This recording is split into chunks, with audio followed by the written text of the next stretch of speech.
Ant-Man and the Wasp is very similar in tone to 2015's Ant-Man. Was it 2015? 2015, 16? Can't actually remember when Ant-Man came out. But yeah, it's very similar in tone to that movie. You know, it's very comedic, obviously. You know, Paul Rudd is Ant-Man. Scott Lang. And yeah, it's very comedic.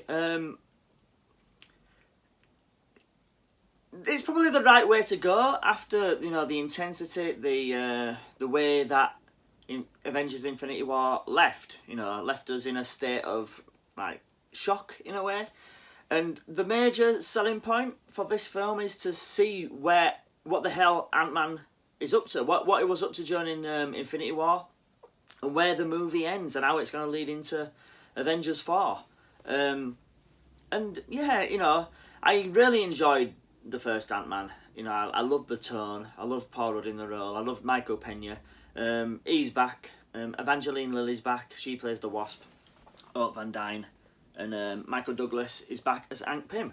And I liked Michael Douglas in Hank Pym. I've never really been a fan of Michael Douglas throughout his career. I do like certain films like Fallen Down, Romance in the Stone, but mostly never really been a fan. But I do love him as Hank Pym. You know, it was pretty good in the first one, and he's very good in this one. The villain, in my opinion, or villains, there's a couple of villains, but the main villain, Ghost, is a much improvement on Yellow Jacket from the, you know, original Ant-Man movie. Because that kind of like the villain in the first one, it was like too similar to Ant-Man in power set, and there's a few villains like that have appeared in Marvel movies that, you know, it's just like a villain that you don't really care about. But this one is much better. The villain's power is very good. It was kind of reminded me of Shadowcat from the X-Men's, you know, Earth phasing power. So, you know, that was a good power, but it's a phasing power that Ghost cannot control, and he's pretty much looking for a cure. So the villain had a tragic background, you know, a tragic origin, and they're pretty much looking for a cure for their power, basically. So they're not really a villain, but they are a villain. They're antagonists to Ant-Man and the Wasp, but they're doing it for a purpose, so you kind of feel for them. You know, you understand the purpose, so that makes them a better villain. Lawrence Fishburne is back in this as a former colleague of Ant Pym. Is a comic book character who is Goliath in the comics. Here he's just on the Goliath project. You know, the method that turns Ant-Man into Giant Man. The effects are good. Like I said, it's funny. Paul Rudd's great in the role. Evangeline Lilly's great in the role. It was satisfying the way it does lead into Avengers 4. That's in the mid-credit scene. It's not really in the main story, but it's in the mid-credit scene. So that's satisfying, and it does leave me anticipating Avengers 4 even more now, because it's like you sort of understand the role that Ant-Man's going to play in the movie. And you understand that he's going to have a big role in Avengers 4, whereas he had no role at all in Avengers Infinity War. But yeah, I was satisfied with, you know, how, you know, with what Ant-Man was doing during Infinity War. This film is pretty much set before Infinity War and ends like towards the end of it.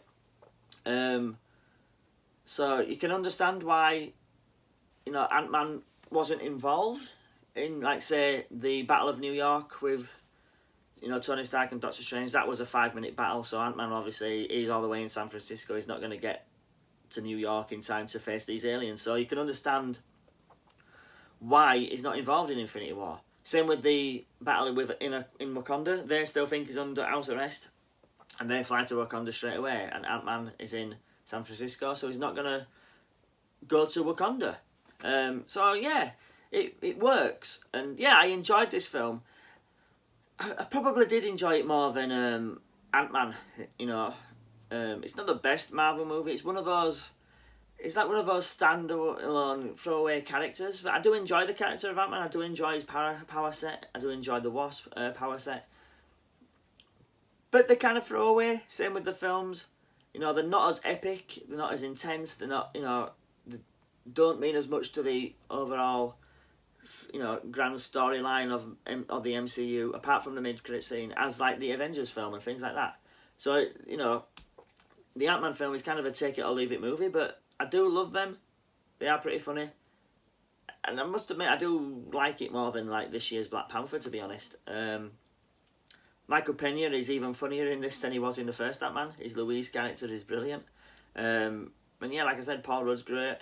Evangeline Lilly's great. Michael Douglas is great. Michelle Pfeiffer is in this movie. She plays Janet Van Dyne, the original Wasp, which is nice to see. And you know, she is looking pretty nice. You know, she's aged well. Let's just say that. You know, she was a crush of mine when I was a kid when she played Catwoman in Batman Returns. Probably my favourite Catwoman of all time. But yeah, I like the movie. You know, so I'm gonna give it a rating of B+.